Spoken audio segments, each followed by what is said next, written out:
हम अनपढ़ लोग क्या जाने राम कौन, क्या जाने अल्लाह कौन। छोड़ इस पचड़े को बेटा, तू रोटी खा और सो जा।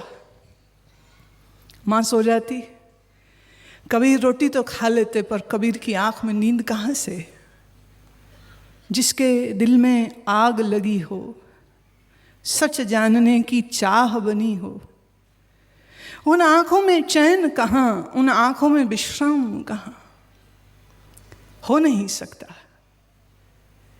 कबीर अपने इन प्रश्नों के साथ रात भर तारों की छैया में रात्रि गुजार देते।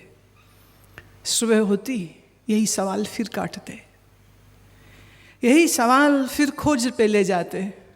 फिर जोगियों, साधुओं, सेवड़ों के पास चले जाते। कोई तो मेरे प्रश्न का उत्तर देवे, कोई तो मेरे प्रश्न का उत्तर देवे। सच क्या है मैं जानना चाहता हूँ, सच मालूम नहीं मुझे कोई बतला दे।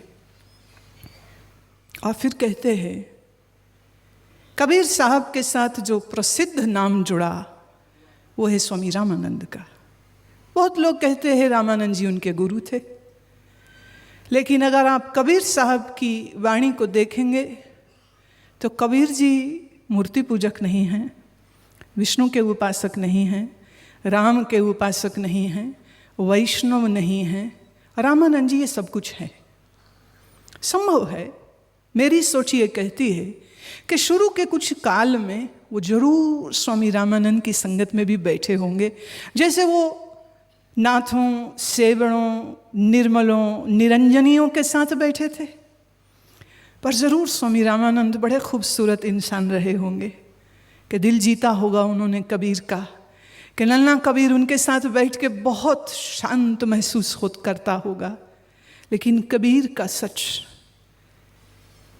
सच वो किसी का दिया हुआ सच नहीं है। याद रहे, जो किसी का दिया हुआ सच होता है वो उधार का है, वो कोई भी कभी भी ले जाएगा। जैसे आपका सच होता है, परमात्मा ही सच है, जगत झूठ है। लेकिन ये आपका सच रोज आपसे माया चुरा के ले जाती है, और रोज आपका ही मन इस सच को बेच के खा जाता है। तभी तो तुम्हारा मन जितनी जोर से दुनिया में रमता है, उतनी जोर से सच के साथ, ज्ञान के साथ कहाँ रमता है। कबीर साहब इस तलाश में बहुत भटके, कितना भटके। जिसने जो कहा सो किया। कुंडलनी साधना बोली तो वो की, हठ योग कहा तो वो किया, वैष्णवों का मत सुना तो वो किया। सब अभ्यास किए और कर करा के फिर वहां पहुंचे जहां सच है। और वो सच हमसे, आपसे, हम सब से 1 मिलीमीटर भी दूर नहीं है। वो सच जितना कबीर के पास था उतना ही मेरे पास है, उतना ही आपके पास है। आंख में पड़ा काजल दूर हो सकता है, पर सच मन के और भी करीब है। आंख की पुतली भी तेरे बदन से दूर हो सकती है, कोई निकाल दे, एक्सीडेंट हो जाए, निकल जाती है आंख, पर कोई तुम्हारे अंदर से उस सच को निकाल नहीं सकता।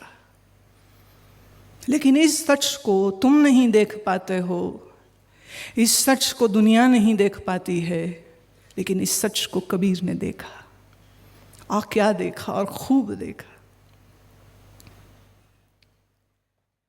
सच समझ लगी तो फिर यह भी समझ लगी कि जब तक मन अवधूत नहीं हो जाएगा तब तक सच का पता नहीं चलेगा। कबीर के नाम से बहुत वाणियां प्रचलित है। कबीर भजनावली, कबीर दोहे, कबीर ग्रंथी, बहुत से जो वास्तव में कबीर की हैं भी नहीं, कबीर के नाम से प्रचलित है। क्योंकि कबीर अपने समय में एक ऐसी आग बन गए थे कि हर छोटा मोटा भगत भी यही चाहता था कि जो वो लिखे, अगर कबीर के नाम की छाप उस पर लग जाएगी तो खूब प्रचलित हो जाएगी। देखिए, साधारण कागज़ होता है, सरकार की मोहर की छाप लग जाए तो वही कागज़ नोट बन जाता है, करेंसी नोट हो जाता है। तो कबीर के नाम की छाप लगे हुए सैकड़ों हजारों भजन दोहे चलते हैं, लेकिन अगर सच में कबीर का परिचय पाना हो तो फिर उसके लिए एक ही ग्रंथ है और उसको कहते हैं बीजक। बीजक में कबीर बोलता है। बीजक में कबीर बिना किसी लाग लपेट के बोलता है, और वो बोलता है कि मन के सब भ्रमों को खोल के रख देता है। कबीर बार बार एक शब्द का बहुत उपयोग करेंगे और वो है अवधू। अवधू शब्द का अर्थ समझ लीजिएगा, जैसे आकाश नंगा है, विस्तृत है, फैला हुआ, व्यापक है, बाउंड्रीलेस, infinitude. This is what the ether, this is what the space is. So Avdhu शब्द का अर्थ है जो आकाश की न्याय हो गया। जमीन पर हम दीवारें खींच सकते हैं, ये तेरी, ये मेरी, ये हिंदुस्तान, ये पाकिस्तान, ये अमेरिका। आप चाहें तो आप पानी पर भी लकीरें खींच सकते हैं, ये भारत का, ये चीन का। लेकिन तुम हवा पर कोई लकीर नहीं खींच सकोगे। हो सकता है हवा में कहीं कोई जहर घोल दे, पॉसिबल। केमिकल वेपन्स मान लो कि खोपड़ी ने बना लिए हैं, आज कौन सी बड़ी बात है, किसी भी देश की हवा को जहरीली करना चाहे कर सकता है। लेकिन अगर एक चीज जो आज भी आदमी की हाथ से परे है तो वो है आकाश। जब मैं आकाश कहती हूँ तो उसका अर्थ आसमान नहीं है, जब मैं आकाश कहती हूँ तो उसका अर्थ है स्पेस।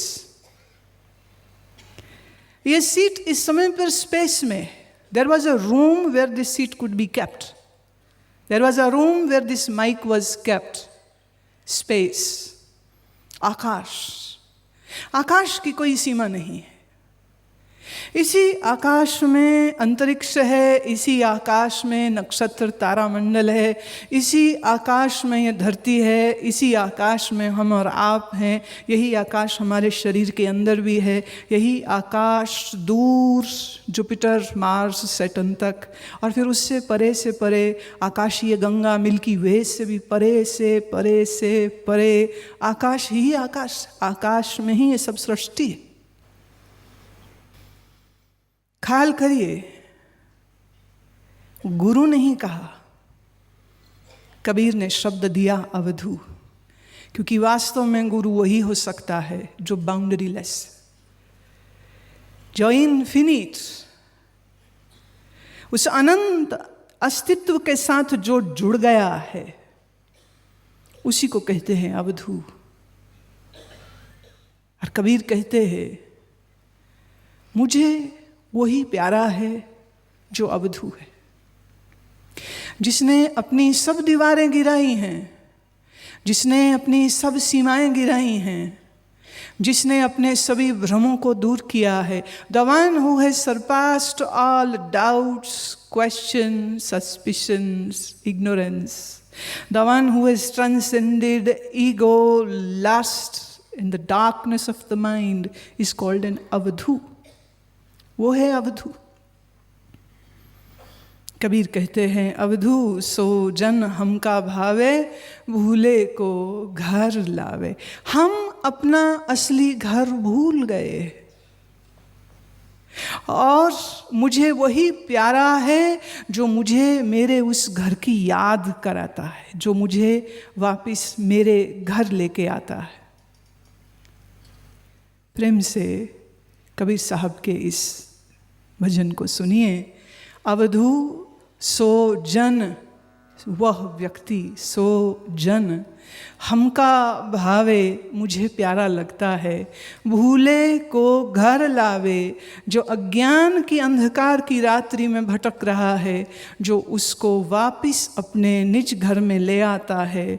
मैं ऐसे अवधू को प्रेम करता हूँ। घर में भोग जोग घर ही में, घर तज बन नहीं जावे, घर में युक्ति मुक्ति घर ही में जो गुरु अलख लखावे। जब तलक अलख अर्थात that which is knowable can be called लखना, अलख दैट विच इज अननोएबल। जो उस मिस्टीरियस अननोएबल को जाना दे, जो जाना नहीं जा सकता है, जो उसको मुझे जानवा दे, ये है युक्ति, जिसमें फिर घर ही में बैठे बैठे तेरा योग भी सिद्ध हो जाएगा। बात गहरी है, धीरे धीरे इसकी ओर भी बढ़ेंगे, इसका भी वक्त आएगा। अभी आप आनंद से सुनिए।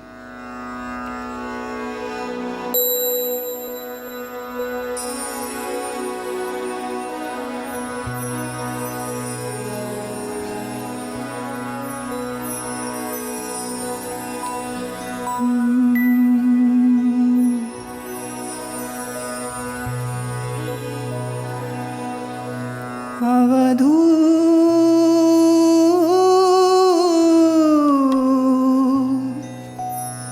सोजन हमका भावे,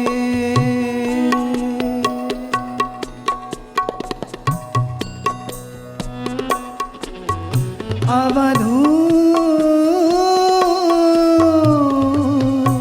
सोजन हमका भावे।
सहज शून्य में रहे समाना, सहज शून्य में रहे समाना, सहज समाधि लगावे।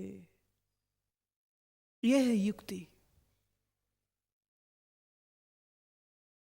यह है युक्ति। घर में ही योग, घर में ही भोग, जब ये दो शब्द आते हैं ना, लोग बड़े खुश होते हैं। देखो वो कहते वाह भाई वाह, कबीर जी तो लाइसेंस दे दिया, खूब भोग भोगिए और जोग कीजिए। तो जोग मतलब क्या होता है? अरे थोड़ा सा सर्वांग कर लो, थोड़ा सा भुजंग कर लो, थोड़े सूक्ष्म व्यायाम कर लो, हो गया योग। इसको यूपी की भाषा में अगर मैं कहूँ, कहना ही पड़ेगा, क्योंकि हमारे कबीर साहब ठहरे ठेठ बनारस के, और बनारस के लोग गाली दिए बगैर बात नहीं करते, तब भी नहीं, आज भी नहीं। तो अगर आज कहीं कबीर साहब फिर जिंदा होके इस तरह के जोग को लोगों को करते हुए देखते, तो यही बोलते, ससुर के नाती ये जोग नहीं है, ये जोग नहीं है। जोग किसको कहते हैं? जहां मन बाहर विषय में जाना भूल जाए। बहुत ध्यान से सुनिएगा इस बात को। हमारे शरीर में 5 ज्ञान इंद्रियां, we have 5 senses of knowledge, eyes, ear, nose, tongue, sense of touch. आपका मन इन 5 द्वारों से हमेशा बाहर भागता है। कभी ये खाऊं, कभी वो पहनूं, कभी वो चखूं, कभी वो सूंघूं, कभी वो सुनूं, और कभी वो देखने जाऊं। जैसे आज मुझे देखने आए, लाई तो तेरी आंखें हैं ना तुझे। खाना, पीना, सूंघना, सेंस ऑफ टच, ये जितनी फिजिकल इंटीमेसी है, so called sex and romance, it's just sense of touch. और मन हमेशा इन 5 द्वारों से बाहर विषयों को भोगना चाहता है। आपका मन जब मंदिर भी जाता है, जब गुरुद्वारे भी जाता है, थोड़ा मैं फिर कह दूं, कबीर के वचन आग लगाएंगे, और कबीर बोलने बैठी हूं तो सीना थाम के बैठना, लिहाज ना होगा। जिसमें हिम्मत की कुछ कमी होवे वो कल से ना आवे, जिगरा होवे तो सीना फाड़ के बैठना। यहाँ पर जब तुम मंदिर में जाते हो, कौन सा मंदिर अच्छा? जहाँ देखने को श्रृंगार अच्छा हो, तेरी आंखें खुश होती है। जहाँ खाने को प्रसाद अच्छा मिले, तेरी जीभ खुश होती है। जहाँ कीर्तन कोई अच्छा गायक करता हो, तेरे कान खुश होते हैं। जहाँ अच्छी खुशबुएं हों, गुलाब परफ्यूम हो, वो गुरुद्वारा, वो मंदिर भी अच्छा लगता है। मैंने देखा लोग पड़ोस का छोटा सा साधारण सा मंदिर गुरुद्वारा छोड़ के 10, 20, 50, 100 मील दूर वाले में जाते हैं। क्यों? खाने को माल अच्छा मिलता है, लंगर अच्छा होता है, श्रृंगार अच्छा होता है, फूल अच्छे होते, रागी अच्छा है, गायक बड़ा अच्छा है। तुम सच से नाता जोड़ने गए थे कि अपनी इंद्रियों की एंटरटेनमेंट करने गए थे? आंख कुछ अच्छा देखना चाहती है, हम ये नहीं कहते बुरी बात है। कान कुछ सुनना चाहते, अच्छा राग रंग, जीभ कुछ खाना भी चाहती, कोई गुनाह नहीं। लेकिन जब तुम्हारी इंद्रियां सिर्फ खाने पीने में ही उलझ के रह जाएंगी, तो तेरा मन अंतर्मुखी कैसे होगा? तो तेरा ध्यान कैसे लगेगा? लोग तो मंदिर में बैठ के भी गलती से कभी आंख बंद कर भी लें तो यही ध्यान हो रहा होता है, भोग कब पड़ेगा, हलवे की खुशबू आ रही है। लोग अगर चले भी जावें गलती से किसी जुम्मे की नमाज पढ़ने को, तो यही देख रहे होते हैं कि बाहर इफ्तारी जो सरकारी लगी है उसमें खाने को माल कैसा कैसा मिलेगा। तो मियाँ साहब नमाज जल्दी भुगताइए, बाहर से जलेबियों की खुशबुएं आ रही हैं। जिसका मन इंद्रियों के रास्ते बाहर विषय में अभी भटक रहा है, उसका मन ध्यान में कैसे जाएगा?